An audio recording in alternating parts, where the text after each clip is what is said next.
Hollywood TV.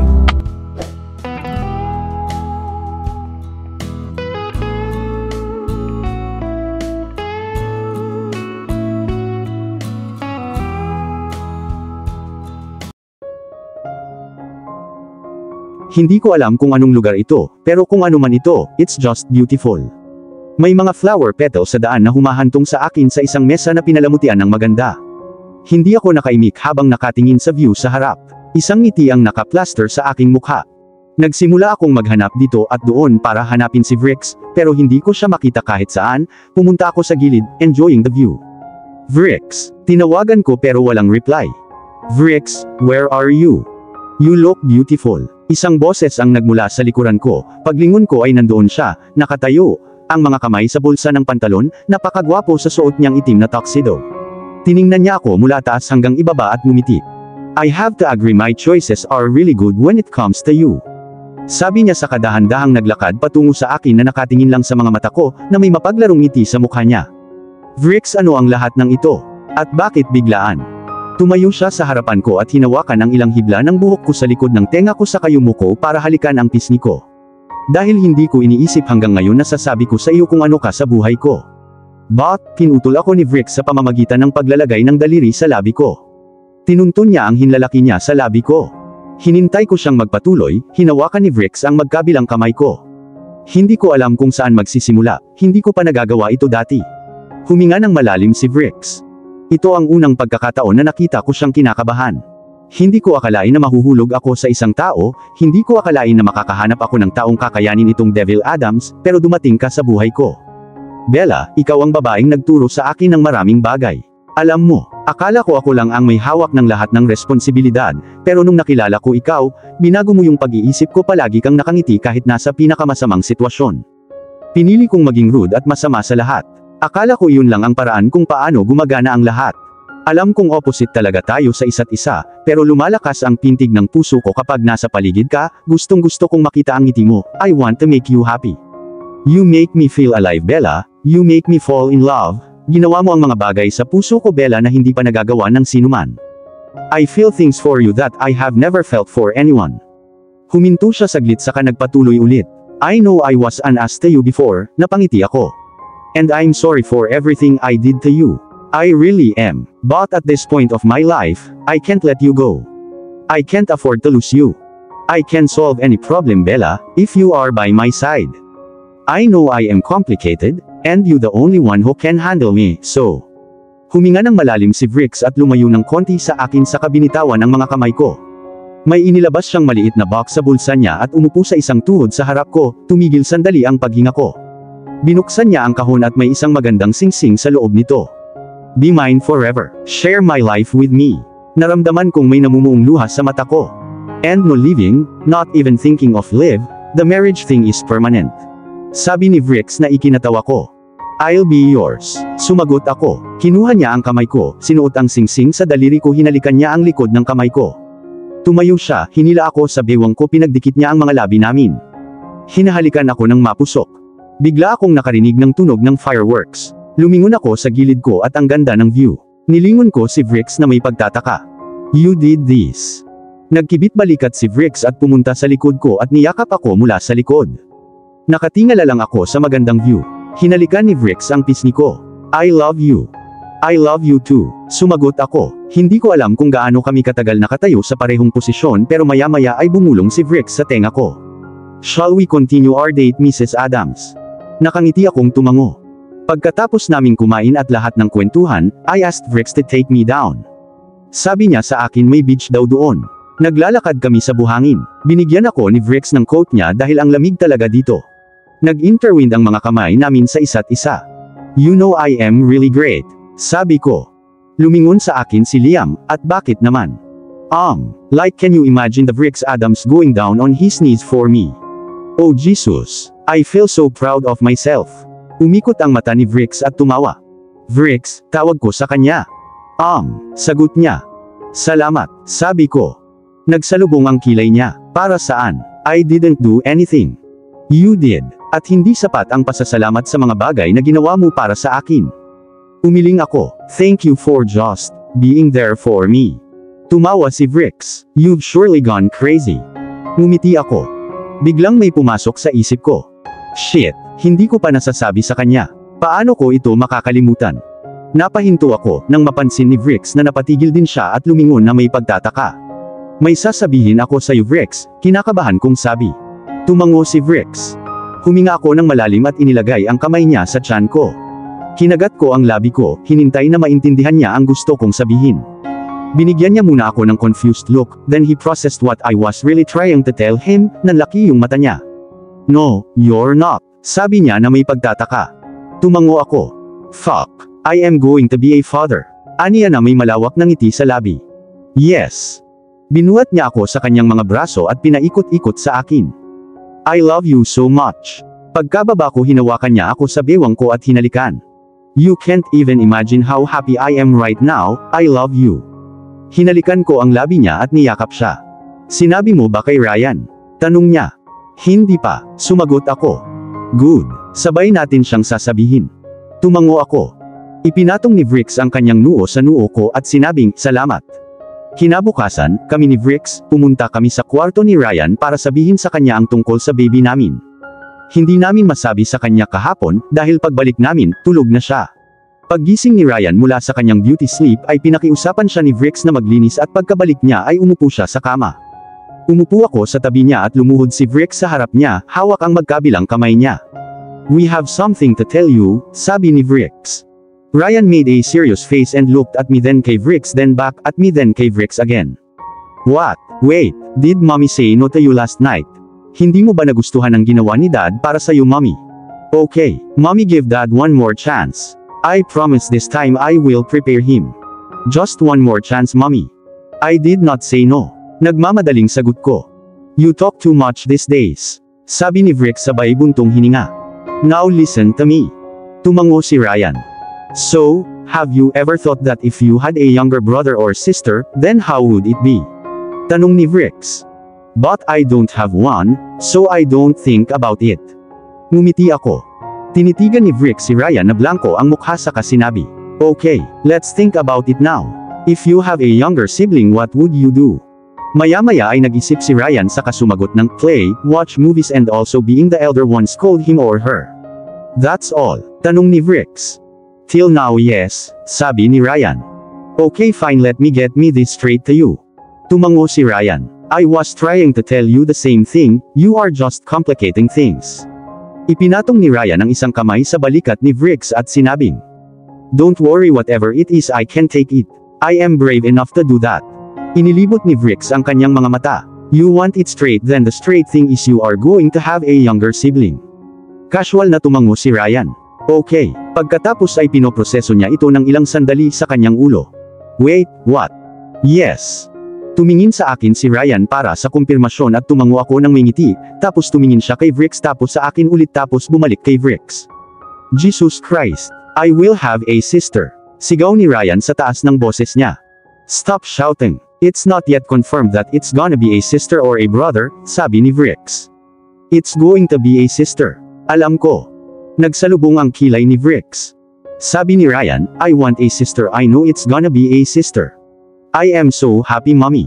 Sigaw niya at niyakap ako. Hinalikan ni Ryan ang pisngi ko at sinabing, I love you to infinity mommy.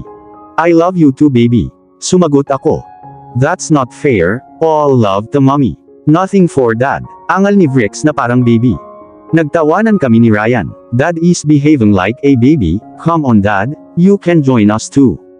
Lumapit si Vrix at umupo sa kama at pinaupo si Ryan sa kandungan niya. Let's have a family hug. Sabi ni Vrix sabay hila sa akin papunta sa kanya. Pagkatapos ng lunch namin, umakyat si Ryan sa kwarto niya para tapusin ang homework niya at nasa sala si Vrix at may ginagawa sa phone niya. Nasa kusina ako nakikipag-usap kay Maria, pagkatapos makipag-usap sa kanya ay tinahak ko ang daan patungo sa sala. Nasa kalagitnaan ako ng sala nang makita ko si Asher na kausap si Vrix, mukhang seryoso talaga ang usapan. Lumapit ako ng konti. Sir ito po ang nahanap namin. Sabi ni Asher at may inabot na papel kay Vrix.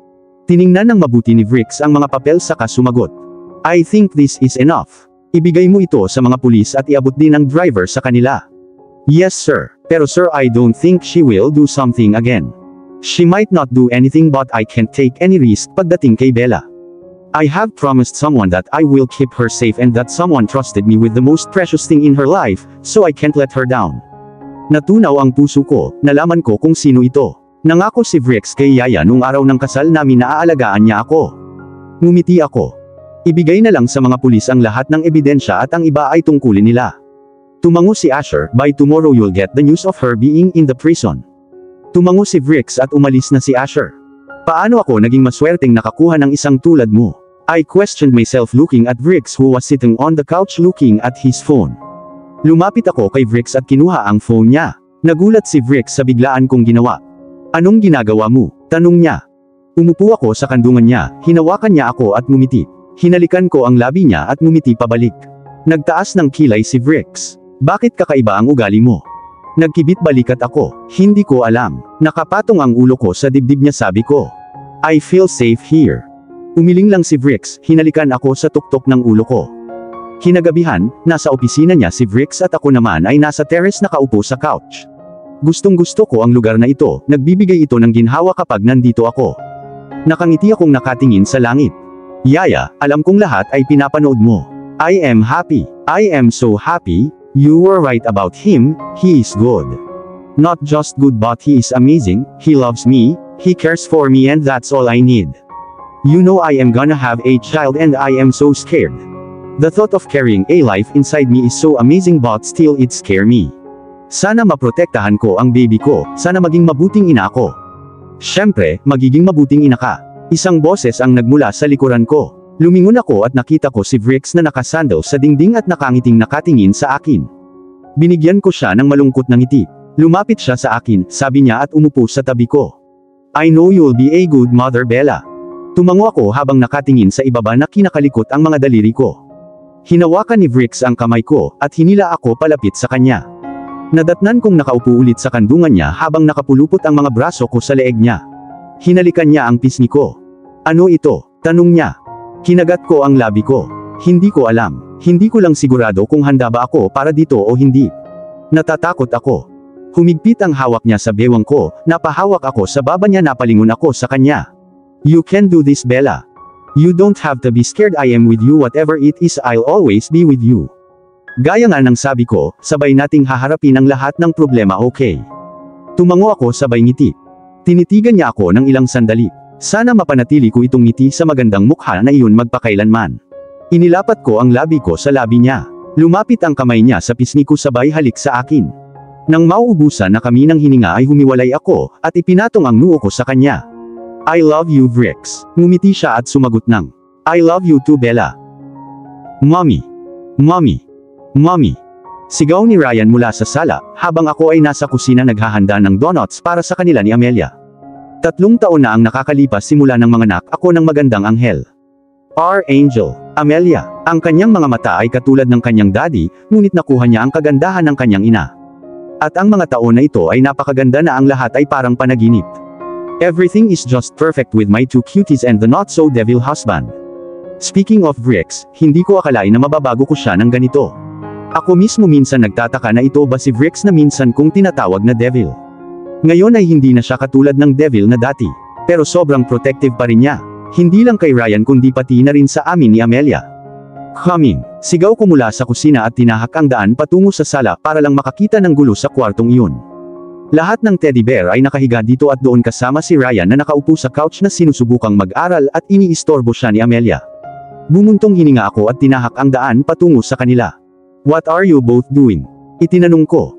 Mommy, I am trying to concentrate on my studies but Princess is disturbing me. Reklamo ni Ryan. Yes, Princess ang tawag ni Ryan kay Amelia dahil minsan ay narinig niyang tinawag siya ni Vrix ng ganoon, at simula noong araw na iyon ay tinawag na rin niya itong Princess. Sinamaan ko ng tingin si Amelia, nagpout siya at nagreklamo pabalik. Mommy, kuya not playing. Muli niyang hinila ang t-shirt ni Ryan, at bumulong. Play, play, play. No, I can't. I need to complete this or else Mr. Green is going to kill me, sagot ni Ryan. Sinabi ko ba sa inyo na ngayon ay pumapasok ang aking anak sa school? Parang hindi ko ginawa. Kaya oo, pumapasok siya sa school at mayroon din siyang mga kaibigan. Pero best friend pa rin niya ako. Natatawa akong tumingin sa kanila tapos binuhat ko si Amelia at tumabi kay Ryan. Do you want to see your kuya getting punished? Binigyan ako ni Amelia ng nagtatakang tingin. Punish. Tumango ako. Mr. Green is going to punish kuya if he doesn't complete his homework. You know what he is going to do to him? What? He is going to make him stand outside the class, then he is going to make him hold his cards and stand there for the whole day, then Kuya Ryan will not be coming home to for whole one day. Nanlaki ang mata ni Amelia. No Kuya Ryan home. Tumango ako. No Kuya Ryan home. One day. Tumango ako, one whole day. May naisip tuloy si Amelia saka bumaba sa kandungan ko at tumakbo papunta sa kwarto niya. Curious na tumingin si Ryan. Mommy, saan siya nagpunta? Hindi ko alam. I think she's sad because I didn't play with her. Napabuntong hininga si Ryan saka bumangon sa couch. I'll play with her for some time then I'll do my homework. Pero baby, it's already 8. If you play now, when will you finish your work? Just do it, ako na ang bahala sa kanya. No mommy, I think she is sad. So, naputol ang boses niya. Who's sad? Isang boses ang nanggaling sa pinto. Lumingon kami at nakita namin si Vrix na papasok sa loob. Pumasok siya at umupo sa tabi ko sa sofa. Hinila si Ryan sa kanyang sarili, pinaupo niya ito sa kanyang kandungan. Who's sad? Tanong ni Vrix. Princess, I think she is sad because I said I won't play with her. Sabi ni Ryan na nakatingin sa ibaba na may malungkot na mukha. Oh, that's a very big issue, sabi ni Vrix. Malungkot na tumango si Ryan. Isa pa, hindi kayang makita ng baby ko na malungkot ang sister niya, mahal na mahal niya kaya tuwing malungkot siya ginagawa niya ang lahat para mapangiti siya. At ganoon din kay Amelia, tuwing malungkot si Ryan ginagawa niya ang lahat para mapangiti siya. Nasaan si Princess? Subukan nating pasayain siya. Tumango si Ryan. Dad, tawag ni Amelia, bumaba siya na tumatakbo na may hawak na Captain America shield sa kanyang kamay. Nang tuluyan na siyang makalapit sa amin ay huminga siya ng malalim sa kahinawakan ng kamay ni Ryan, at hinila siya pababa mula sa kandungan ni Vrix. Princess may gustong sabihin si Ryan pero pinutol siya ni Amelia. Kuya Ryan, study. Complete homework. Aniya saka pinaupo si Ryan sa couch. Dad, no disturb kuya. Binalaan niya si Vrix. Napahagikik ako, tumingin sakin si Vrix tapos ngumiti. Dad, but I have to tell. Panimula ni Ryan pero pinandilatan siya ni Amelia at sinabing, Shield you beat. Sinubukan kong intindihin ang ibig niyang sabihin. Ngumiti ako sa kanya. She was warning him that she'll beat him with that shield if he didn't complete his homework. Pinuntahan ni Amelia si Vrix at umupo sa kandungan nito na sinasabi sa kanya ang lahat ng ginawa niya buong araw. At nagrereklamo kay Ryan. Nakikinig si Vrix sa kanya na may ngiti sa labi. Paminsan-minsan ay nakatingin siya kay Ryan, binabantayan siya habang nag-aaral, nang matapos siya ay binigyan niya ito ng isang matangkad na ngiti at sinabing, Now Kuya Ryan, no punish. Tumawa si Vrix. Yeah, now he'll not get any punishments. Hinalikan ni Vrix ang pisngi ni Amelia at humagikik ito. By the way, Dad has something for both of you, sabi ni Vrix. Parehong napalingon sina Amelia at Ryan kay Vrix. What? Sabay na tanong ng dalawa. Kinuha ni Vrix ang isang bag sa mesa at binigay sa kanila, parehong sumilip sa loob ng bag at nakangiting sinabing, Chocolates. Parehong inilabas ang kanilang mga bar ng chocolates na puno ng kaligayahan ang mukha. Thank you, Dad. Kinuha ko ang bag na umaasang isa rin para sa akin, ngunit wala. Sa malungkot na tingin ay nilingon ko si Vrix, binigyan niya lang ako ng apologetic look. Mommy, you can have some from me, alok ni Ryan na nakatingin sa malungkot kong mukha. Iniska ni Amelia ang mukha ko saka siya lumapit sa akin at inalok ang kanyang chocolate. Mommy, Mimi. Napangiti ako at umiling. You both have it. I am good. Pagkatapos magkwento ng dalawa, nang sa wakas ay tulog na sila ay tinungo ko na ang aking kwarto. Wala si Vrix sa kwarto, bumuntong hininga ako saka pumunta sa washroom. Nagpalit ng komportable, pagbalik ko nag-vibrate ang phone ko. Napatingin ako dito para makita ang message galing kay Vrix. Vrix. Bumaba ka. Alam mo kung saan? Napangiti ako nang makita ang message. Oo, alam ko kung saan eksakto. Bumaba na ako at huminto sa harap ng painting room niya. Ang silid na dati niyang nakalock sa loob ng maraming taon. Ngayon nagpipaint na naman siya. Pumupunta rin siya dito at natutuwa akong ginagawa niya iyon. Pumasok ako sa loob para makitang may pinipinta siya. So, ano yon? Itinanong ko. Lumingon siya at ngumiti nang makita ako. Halika dito. Walang sabi-sabi akong naglakad papunta sa kanya. Nang tuluyan na akong nasa harapan niya, hinawakan niya ang kamay ko at hinila ako papunta sa kanya, napaupo ako sa kandungan niya. Mukha kang malungkot doon, tanong niya. Bakit hindi ako? Nakalimutan ng asawa ko na magdala ng chocolate para sa akin, reklamo ko. Ngumiti siya, hindi kita makakalimutan, Bella. Napatingin ako sa kanya na nakakunot ang kilay. Para sa kanila ang chocolate na iyon. Mayroon akong pinakanagustuhan ng wifey ko. Talaga, at ano yun? Curious kong tanong. Mula sa mesa na nasa gilid ay may nakatakip na plato. Inalis niya ang bowl at dumapo ang mga mata ko sa bagay na nasa plato. Binigyan ko siya ng isang matamis na ngiti. Cake. Oo, paborito mong chocolate cake. Sabi ni Vrix at napahagikdik ako. Pagkatapos ay kinuha niya ang plato at ibinigay sa akin. Kinuha ko ang plato, pagkagat sa cake ko napaungol ako habang nakapikit. This is so good. Pagdilat ko, nakita ko si Vrix na nakatitig sa akin na may ngiti sa labi. Ano? Itinanong ko. Umiling siya. Wala. Bakit ka nakatitig sa akin noon? Lagi mong ginagawa yan. Gusto kong makita kang ganyan. Nakangiti. Ang ngiti na pinakagusto ko sa mundong ito. Namula ako tapos nagtanong, "You want some?" Inilapit ang kutsara sa bibig niya nang kagatin na sana niya ang konting cream na nasa dulo ng kutsara sa kanang bahagi ng labi niya. Tinakpan ni Vrix ang bibig at bumuntong hininga. Alam kong gagawin mo yon. Napahagikdik ako, pero nahulog ka pa rin dito. Napangiti si Vrix. Ngayon na, tanong niya. Ano ngayon? Yung cream, tanggalin mo. Kinagat ko ang labi ko. Alam ko kung ano ang sinusubukan niyang sabihin. Inilapit ko ang mukha ko sa kanya at dinilaan ko na sana ito pero ibinaling niya ng konti ang mukha niya at imbes na dilaan niya ang gilid ng labi niya ay sinalubong ko ang labi niya. Nanlaki ang mata ko pero hinahalikan na ako ni Vrix sabay hawak sa bewang ko. Sa pagitan ng halik ay nagawa kong ibalik sa mesa ang plato na nasa kamay ko at sinimulan siyang halikan pabalik. Makalipas ang ilang minuto ng mapusok na paghalik namin sa isa't isa ay huminga kami ng malalim. Iminulat ko ang mga mata ko, at nakita ko si Vrix na nakatitig na sa akin gamit ang mapang-akit niyang mga mata. Bigla siyang tumayo kasabay ko ang mga braso niya, pinulupot ko ang mga binti ko sa bewang niya. Ipinatong niya ako sa mesa at hinubad ang kanyang t-shirt sa kamuling sinimulan akong halikan sa labi. Ang kanyang mga labi pagkatapos ay nagsimulang gumalaw pababa sa aking leeg, siya ay sumipsip ng malakas doon na nakakuha ng isang halinghing mula sa akin. Ilang segundo lang ay tinanggal niya ang t-shirt ko at itinapon sa kung saan, gumagala ang mga kamay niya sa buong katawan ko na naiinip ako habang abala siya sa paghalik sa akin, at gumagala ang mga kamay ko sa buong likod niya. Hinubad ang aking bra, tinanggal ang aking pajama kasama ang aking panty sabay tingin sa akin ni Vrix. Kinagat ko ang labi ko. Napangisi si Vrix. Ayaw mong marinig ng mga babies natin ang mga halinghing na yan, diba? Umiling ako. Tapos tumahimik ka. With that tinanggal niya ang sweatpant niya at tinulak ako pababa sa table. While he was making love to me, I was trying my best na huwag masyadong maingay pero si Vrix. Siya ay isang devil na gusto niyang makita ako sa sitwasyong iyon, dahil sa pagtingin sa akin na nagpupumiglas sa mga halinghing iyon ay mas itinulak niya ako. Pagkatapos ng aming love-making session ay nakahiga ako sa mesa na hubot-hubad, humihinga ng malalim. Hinila ako ni Vrix kaya napaupo ulit ako sa table at niyakap ako. I don't think I can get enough of you. Mahal na mahal kita. Ngumiti ako. Mahal din kita. Niyakap ko siya pabalik. Magkadikit ang mga katawan namin, parang walang gustong bumitaw, parang walang gustong matapos ang sandaling ito. Ang moment namin, ito kami, magkasama, laging kasama ang isa't isa, laging para sa isa't isa. Siya at ako. Vrix and Bella. At dito na po, nagtatapos ang kwentong pag-ibig ni Isabela at Vrix. Kung ang dalawang tao ay meant to be together, sa huli ay mahahanap nila ang kanilang daan pabalik sa isa't isa sa mga bisig, anuman ang mangyari. Minsan, may taong darating sa buhay mo nang hindi mo inaasahan, takes your heart by surprise, at magbabago sa iyong buhay magpakailanman.